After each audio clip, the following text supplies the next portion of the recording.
talk is really an overview of a book that I'm currently writing with my colleague Eric Meyer about how e-research is transforming knowledge. So what you get is kind of overview of the book, but I'll just start before going into these slides with the question of why we need to think about the whole way in which digital things, digital tools, digital techniques are changing knowledge. I mean, why do we have to even worry about that? Why do we have to think about it? And I think as you go through, I'll give lots and lots of different examples of what e-research and what digital knowledge is and so on. But I think the main thing is, the main argument that we would make is that it is very fundamentally changing knowledge. I mean, I don't know whether to call it a paradigm shift or whatever you want to call it. There is a very fundamental transformation going on. And that transformation is throughout all realms of knowledge: natural science, humanities, social sciences, and so on. And a different way of saying this is to say that I don't believe in the social constructedness of knowledge. I'm a technological determinist and a scientific realist. That will not mean very much to many of you unless you're in the social studies of science. If you're in the social studies of science, you will have been saying something like, my God, shock, horror, you know, a technological determinist, scientific realist exists. They do, but it's mainly me in the social studies of science. You set up your own school. Yes. It's not called the Schroeder School yet, but it might one day become such. But I'm practically alone in that. But I think that might come through. But it is an argument that's in this book in any case. So the talk is basically a kind of framework, then some examples, then a conclusion. So first of all, in order to think about this thing, we have to give a good, solid, tight definition. And the way Eric Meyer and I have defined this thing is by saying that e-research, or digital tools and data, we'll get to some other concepts in a minute, cyber science, e-infrastructure, whatever you want to call it, can be defined as distributed, collaborative digital tools and data for knowledge production. Distributed is not controversial. Different places, whether they're machines at one place and people in another, people in different places, that's what it is. Collaborative, I don't mean collaborative that there's something very nice going on, that people are working well together. I just mean people working together. There's some kind of shared effort going on. And that shared effort is around digital tools and data. And knowledge production, of course, well, digital tools and data is also, I think, very straightforward. Knowledge production is fairly tricky. But we will address that question because I think that you really have to think about the very nature of knowledge if you want to address this topic. So let's take a step back and talk about this digital transformation. And it starts, there are many other ways to depict this, but it roughly goes that there's supercomputing in the 80s and 90s maybe, then around 2000 or earlier you get the grid, then you get Web 2.0. Last year or in recent years it's been the cloud, and now everybody's talking about big data, including us. We have funding for big data. But I can also define big data, which other people are not willing to do. So how do we understand this? I think that you have to have a kind of sociology of knowledge, Wissenssoziologie if you like, and that consists only of a few really different components. You have computational manipulability, you have certain research technologies, and I'm going to argue that at the bottom of that is mathematization. We were talking about Gauss earlier. it's really about maths in the end, or some variant of maths, because that's what a computer is. It's a math machine, essentially, of zeros and ones. So you have that on the one hand, the machines that drive knowledge production. On the other hand, you have lots of social stuff around that. That is to say, you have movements, you have schools, you have funding bodies, you have research organizations. And we conceptualize that, and Eric is very strong in this area of computerization movements or scientific intellectual movements, which provide the social, the organizational impetus for this drive. And those two things combine really to change research in different ways for different fields. And it's precisely that, how that change takes place in different fields, that's something that you have to ask about. So, just coming back to mathematics for a while, why is mathematics so central here? Well, you can step all the way back and ask about why mathematics is central to knowledge since the scientific revolution. And here I take the argument of Randall Collins, who has said that the scientific revolution is all about research technologies, and in other words, it's not about scientists. It's not about big ideas that individual thinkers have. It's about machines. It's about instruments. It's about things like the telescope, or about the microscope, or about the voltmeter in electricity. It's the machines that really enable you to have what Collins calls high consensus rapid discovery science. That is to say, you build a machine, you are able to grasp a new phenomenon, you improve the machine to make it stronger, you grasp the phenomenon even better, you achieve consensus about the object, and then you move on. That's how science first had its major takeoff, and that's also, I would argue, why the digitization of knowledge is so important, because it's, if you like, an intensification of that process. And he has a somewhat different argument about maths, because math is not something that, math is something that philosophers of mathematics get all difficult about. Is math something that's written in the stars? Is it essentially out there? Is it something that exists forever? Or is it something very practical on the ground, something that just consists of the embodiment of mathematical symbols? And Collins really cuts right through that dichotomy, which is a kind of fundamental difficulty, if you like, in philosophy of mathematics. And he says, maths is a bunch of symbols that people use to manipulate their material. So maths is a set of, and here I quote this, or I won't read the whole thing, but it's a set of communicative operations, but it's a set of communicative operations of a particular type. When people sit together and they talk about those communicative operations about via these mathematical symbols, they have something that they can agree on. And that's something that's quite different about maths. I mean, if you sit there and you use a bunch of symbols to manipulate something, then you have a different kind of common ground from if you sit there, let's say you're a sociologist or a philosopher, and you say, we can't agree. This concept means something different here, and you have a different definition here. We can't get consensus, so we can't move on.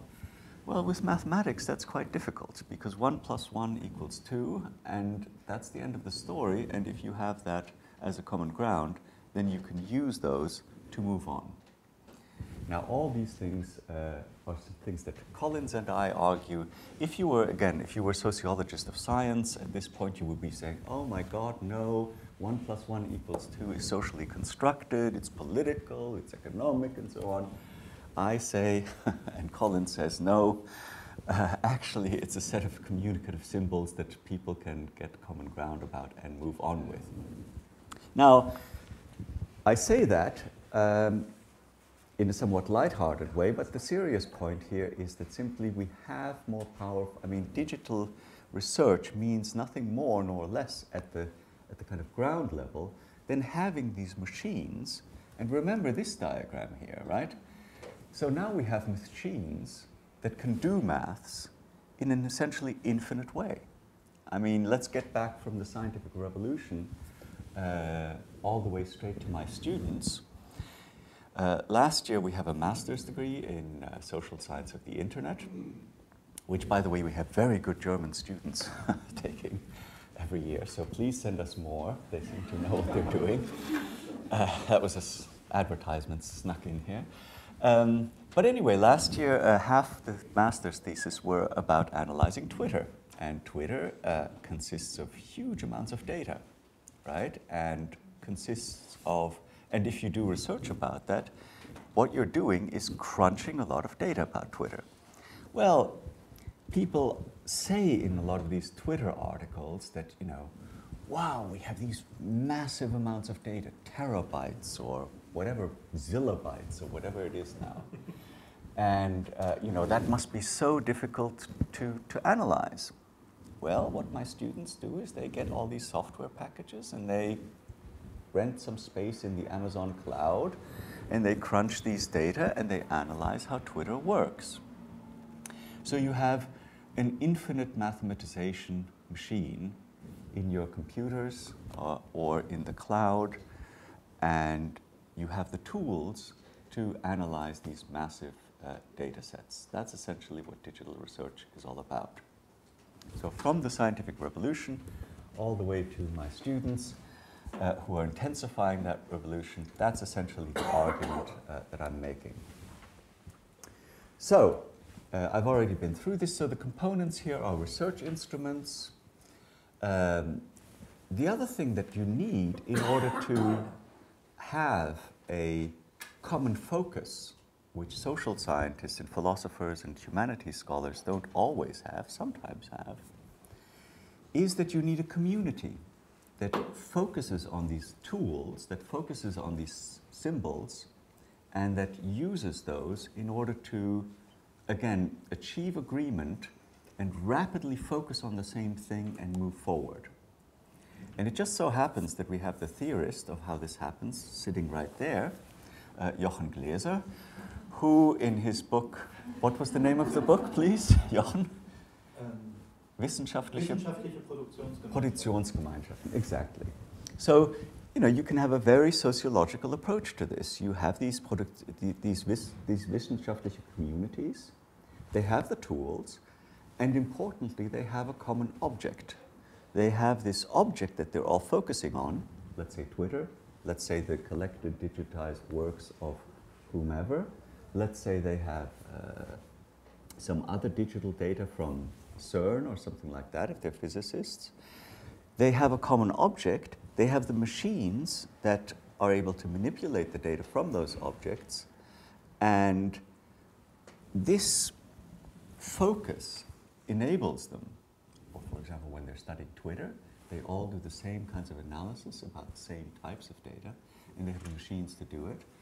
And they have a common object, and so they focus on that, and they're able to move forward and make advances. Somebody says Twitter looks like a network like this.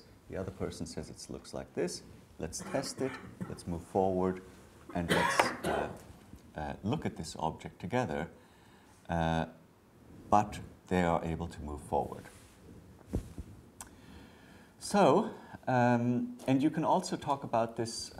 There's a very nice couple of sociologists of science who talk about research instruments, Terry Shin and Bernhard Jörges, and they say that instruments work like passports. The interesting thing about e-research is that very often you have software that is used not just for one particular purpose, but that you exchange. So, for example, visualization software, often you use it to analyze Twitter, but then you also analyze it to use Facebook, or you use it to analyze a number of different things. So the research instruments themselves get talked about by different communities. It's not often in the sciences generally that you get, let's say, digital humanities, and all of a sudden there's a physicist there, and the physicist says, oh, digital humanities person, you also use this software. Oh, let's exchange ideas about this software, and let's see how we can use it and maybe improve it and so on. That's something that's also happening more and more in e-research, so that it brings different communities together that can share tools. So, you have lots of different types of e-research in the various different natural sciences, social sciences, and humanities.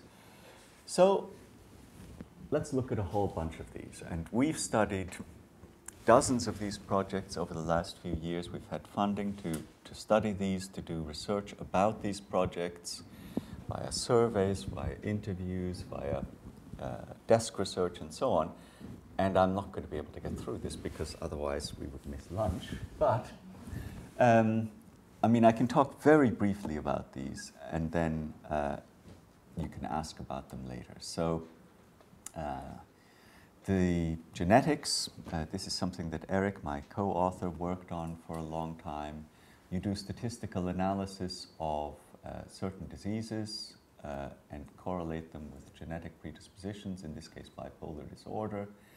The interesting thing here is that it's e-research because for the first time the American funding bodies said, you have all these different projects going on in different places in the US. Either you share your data or you don't get any funding. And that's what they did.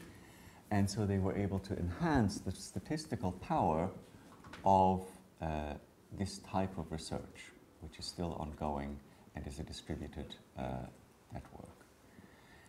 Heart modeling, intensively computational, the electrical signals in the heart, how you do that. Incidentally, you'll see all these little symbols here and these little stick figures.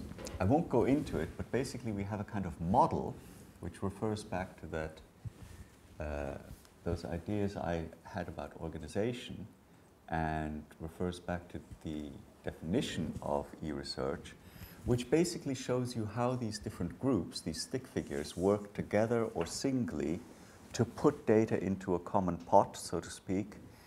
And then the other symbol refers to the style, the underlying scientific style. Here I'm borrowing from the philosopher of science, Ian Hacking, who has said that in the whole of science there are only 6 or so styles. And statistical is one of them. But there are various other styles of science. Modeling is another. Taxonomic is a third, and there are 6 basically that you can use in different combinations.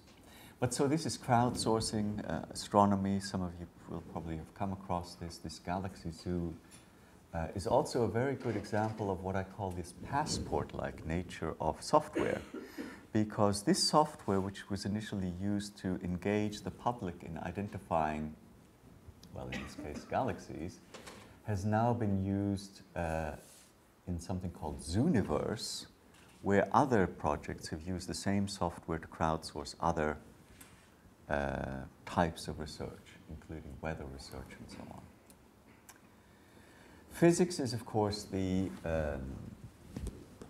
if you like, one of the most computationally intensive areas at the moment. The CERN, the search for the Higgs boson, that requires that you distribute the computing power across the globe, essentially, in order to make sense of all these data that are coming off of the instrument, the research instrument that is sitting underneath the Swiss-French mountains and trying to find the smallest particle. Whales, again, Eric Meyer has done some work on whales, whereby you collect the data, and for the first time you're able to see these whale migration patterns when you digitize data from different groups that are tracking with digital cameras partly and with identification these whale patterns, so that you want to know where these whales move throughout the year and so on. Social science research, well, I used to work in Sweden, like Jana mentioned, and one of the things that's quite interesting if you look at social science and also health sciences is that there, of course, you get into all these issues about privacy and anonymity of data. And here I've argued in relation to Sweden, for example, that Sweden has some very good preconditions for e-research for a variety of reasons. One is that they have records going back over 100 years because these priests in the 19th century used to record who was in the village, what disease they died of, when they were living and so on. So you have records going back over 100 years. You also have a very strong census that's been going for a long time. You have very strong information about how much tax everybody pays and all their social circumstances.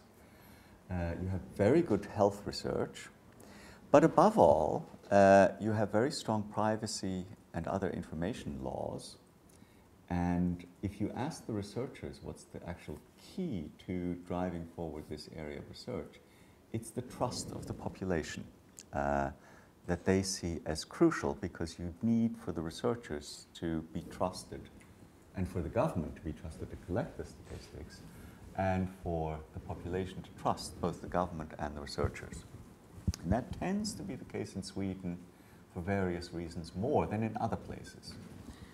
In the UK, for example, there's been an effort to digitize health records for many, many years and for many billions of pounds, and nobody trusts the government with their data, either their health data or their government collected data. So there are different social preconditions for e-research. We did some work on Switzerland, where there was collaboration with pharma companies. I'll just go through these very quickly. Social science, literature. I guess some of you are working in digital humanities and in literature, and here there are interesting ideas of Franco Moretti, for example, from Stanford, who wants us to not look at text through very close interpretation, but through what he calls distance reading, or distant reading, whereby you analyze texts and then you can make these kind of network diagrams of who interacts with whom, for example, in this case, in Shakespeare. Culturomic analysis you will have heard of, this analysis of Google Books and word patterns in these millions of words that are being digitized. This is one of my favorites, Pynchon, the most important living novelist in English, at least, or at least in my humble opinion, who writes these very big books with very many different references. And it used to be that one single scholar would sit in his or her office and write a book of annotations, a book kind of making the pointers to all the different subtle references to mathematics and astronomy and lots of different topics that were covered in the book. And so you had annotations by a single scholar first, but then somebody figured out that when he published this Against the Day, his most recent but one novel of over 1,000 pages, that you would just crowdsource this. And so you crowdsource this effort by making a wiki and annotating the book within a matter of months, rather than what would have taken many, many years to do previously. And you can also analyze how, I mentioned that this is an area where lots of different fields work together, but computer science, if you do a bibliometric analysis, a scientometric analysis, you see that computer science is in the center and collaborates with other disciplines much more than these disciplines collaborate with each other. The strength of the lines is the strength of the collaboration, essentially. And now we're working on big data, which is a buzzword at the moment, but we also think that there is quite a lot to big data. And so we're looking at different data sets from public and private, whether they're open and closed and so on. And Twitter, again, is a very prominent example. Many, many people are studying Twitter. I think it exemplifies that you have a common research object, you have lots and lots of data available, you need big machines to analyze these data. And one reason for just mentioning this is that we actually have a definition of big data, which revolves very much around this object. Big data is something where, in the social sciences at least, you have a step change, a qualitative or quantitative step change in relation to the amount of data that can be manipulated about a particular phenomenon. So essentially, you have to have a baseline for saying what big is, and you say that big is a step change, a qualitative or quantitative leap in the amount of data that's manipulable in relation to a particular object. That would be my definition of big data. And I think that makes good sense, but it also means that you have a cutoff, that some things are definitely little, or some things are still the previous mode of research, if you like.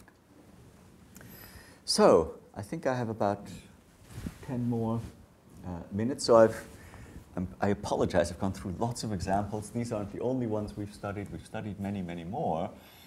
But I think what I've tried to give a flavor of is the diversity, both the diversity of this type of research, but again, coming back to the framework that I sketched at the beginning, it has a common core. It has something that's similar across all types of e-research or digital research or whatever it is that you want to call it, which is that you have something that is tangible, which is a physical core of research instruments which can manipulate the data.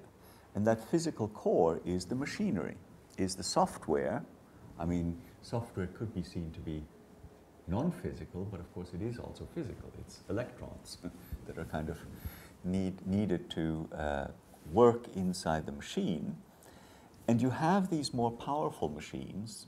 You have with cloud or with, well, essentially with cloud, you have lots and lots of space to put the data into, and you can use it in order to, you have this practically infinite capacity for data. You have powerful software tools to make sense of the data in a statistical, taxonomic, modeling, and these other styles way. And you have communities that have to be able to do that with these machines. So wherever you have e-research, you have obviously people who are maybe not computer scientists themselves, but people who are able to do computational manipulation on data together with humanities or social science or whatever specialists working together, but they are essentially concentrating their efforts around the machine, which can move them forward. So Stefan Fuchs, who is a sociologist of science, has said that this is very often what makes knowledge move forward, when you have this community of researchers which focuses its efforts on machines and making machines do better what they did previously and training them onto new phenomenon. But of course, as I said at the outset, you also need movements. And I think one of the questions that we're going to be facing over the course of time is the kind of organizational part of e-research. Does it have its own disciplines? I mean, we're grappling with that at the Oxford Internet Institute. Is the study not just of the internet, but using the internet, is that its own discipline? And our students have problems with that. We have problems with that, because do we identify ourselves as sociologists or computational social scientists, or what are we essentially? You have the typical things that do attend to movements, which are journals, conferences, and so on. These things, there are conferences about big data all the time now. And there were conferences about e-science and e-research. You have your own conferences. You have journals. You have e-research journals, and a journal of big data in social science has been announced for sometime starting in 2014. So all these are the kind of social organizational momentum behind these different things. But you don't have a organizational consensus yet. You don't have a congealing. You don't have this thing coming together. You don't have disciplines yet. You have these labels. You have computational social science, for example. But is it going to be something that's here today, gone tomorrow? Or is it going to establish itself? Not just in terms of knowledge, but also organizationally. But I would say you have coherent networks, at least, around the machines. And that's something to start with. You have these research technologies which are bringing different disciplines together. So I think we can finally then ask, what are the implications? I started out by saying this is a change. This is not just asking old questions, but also asking new questions. So what does it amount to? Well, there are a number of implications here. One is this third point from the bottom here. One of the things about e-research that's, again, not unique to it, but very heavily characteristic of this area is that it's highly reflexive. Because nowadays, of course, in e-research, in digital research, you have many more data about what kind of research is being produced. So there's been a kind of explosion of scientometric, of bibliometric analysis of the area. Why? Because the data is there. So now you can track different fields and how they move relative to each other much better than you could before. And so you get these fantastic analyses, for example, with e-journals. You can track who reads what for how long and what do they take away from it, for example. That's on the reading side. You can say how many keywords, using Twitter to analyze, for example, scientific research. How many conferences are there on on Twitter around this topic? How many mentions are there? How do these people reconfigure themselves from one conference to the next, and so on? The whole enterprise becomes much more reflexive. I'm a technological determinist and scientific realist, which means that I never think that science is good or evil. It's always both. Half quoting Nietzsche here. It's always both. I mean, this is a good thing, right? We can steer, we can know much better how knowledge is moving and where it's moving and who relates to whom. On the other hand, as researchers, that also means that we are inevitably going to be measured much more. And in the UK, we have the Research Excellence Framework, which measures us by publications and impact. And they're going to be able to do it much better because they have Google Scholar and various other tools which say that Schroeder has been published, has been cited so often, and you better give him more money or less money give him promotion depending on, what his output is and what his impact is.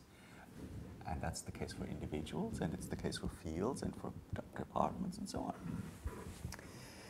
So that's one type of research instrument that you have.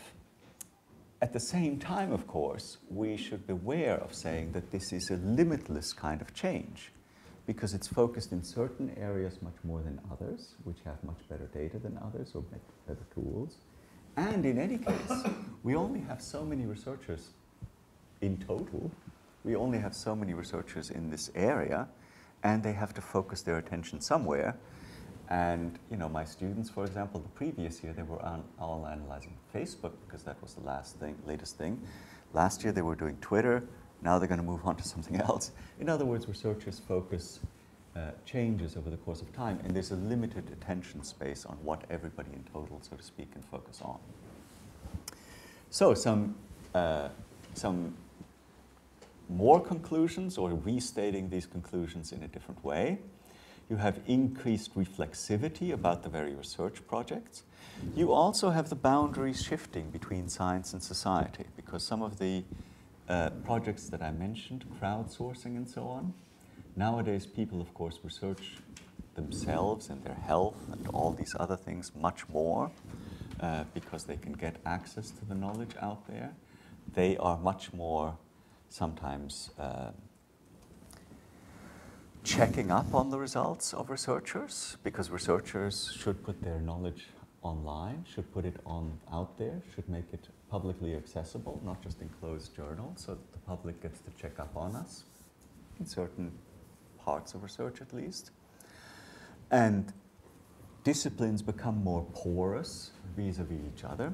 I mean, for example, in social sciences, at the Oxford Internet Institute, we hired a physicist recently to undertake social science. That would have been unheard of, I think.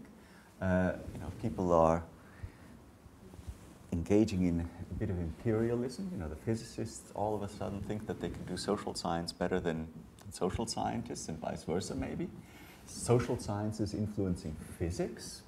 That's pretty unheard of, that social scientists go to physics conferences where they are presenting network analysis and visualizations of networks, something that physicists didn't necessarily have in that way beforehand.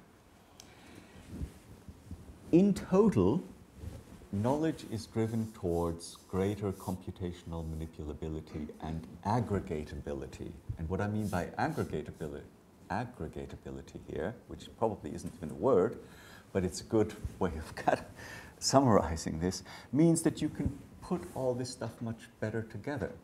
You can look at, for example, research on Facebook and influence in Facebook and set that side by side with social influence in Twitter. And you can compare the two, you have data about both, and you can put them side by side, and you can aggregate. And again, compare and contrast and move forward. So you have these three trends: different reflexivity or communication about science, communities focused on objects and different relations to the public, and more computational manipulability. The grand synthesis, the Hegelian synthesis, since we're in Germany, no, I mean the way in which to draw all this together then is to say that knowledge is becoming more and more of an autonomous apparatus. It's becoming a machine that's driving itself forward. And that machine is a complexified socio-technical one as well, because these forms of research take many different forms and become more and more complex in relation to their objects. So, the implication of reflexivity is also something that I have talked about now a couple of times. But what are the implications for us as scholars of knowledge? Well, one of the implications is that you now have to also work together in the analysis of knowledge. So you have to have information scientists working together with sociologists of science. And sociology of science, of course, is a subspecialism within sociology, but that has to be exploded. I mean, I think sociology of science itself can't on its own cope with these transformations. You have to ground these processes that I talked about much more in society and in the wider organizations within and between fields. Put it slightly differently, sociology of science has become very local. A case study here, an ethnography of a lab there, everything is locally constructed. That's not my point of view. These changes are taking place at a much more powerful, much more aggregated level through networks and through organizations, such that doing individual case studies here and there no longer makes sense of the whole. So that's the implication for how we understand these changes. What about the implications for policy and practice? Well, here again, we have to look at both, if you like, positive and negative implications or challenges, because as this machine, this research machine, becomes more autonomous, I think it very often loses its way, because, for example, very often we do the research simply because we can. That is to say, we analyze Twitter or we analyze Facebook, or to use a different example, Google search or Google Trends. We use that simply because the data are there, the machines to analyze them are there, and we no longer ask ourselves, what's the significance of this? I mean, is Facebook so important? Is what we search for so important? What does that really tell us about society? Those are questions that we don't ask as we are simply led, if you like, by the research technologies that we have available. A different way to say all this is that I think knowledge is becoming both more intermediated and disintermediated. By disintermediated, I mean things like that there are more and more sensors out there in the world. There are more and more data that we have in social sciences, for example, about people. We have GPS data. We have supermarket data. Who buys what? We can aggregate it. Who searches for what? We can look at how that data can be combined, linked with census data. We can combine data sets and so on. Much more directly. Many more of us have more direct access to data sets. On the other hand, intermediated, because what does the digital trace really tell us? What does it really tell us about real people or their online behavior, or does it tell us something about their digital traces which may not even refer to people? I mean, very often, for example, just to give a couple of examples, on Facebook or especially on Twitter, you have agents out there. You have people that aren't even people that are tweeting. Or, for example, as one of our, a couple of our research students found, all of a sudden in the last presidential election, Romney had a lot of followers. And what these guys did is they analyzed, were those real followers? Turns out that Romney had bought them. You know, my Twitter account has so many followers, but they weren't even real. So if you take that data for granted, then of course, you know, you can do a lot with that. How popular is Romney? But then you find out that he isn't even popular among real people. He's popular among the number of people he can buy. So this intermediation and disintermediation is leading to new challenges for how we understand knowledge. And we have to contextualize these new forms of knowledge through having a very sociological understanding of what research technologies mean, what digital tools and data mean, how they relate to society, how they relate to different communities. In other words, quite apart from being more reflexive, we have to have a very sociological grasp of these changes and what they're doing to knowledge and to different fields. I think that's it. Thank you.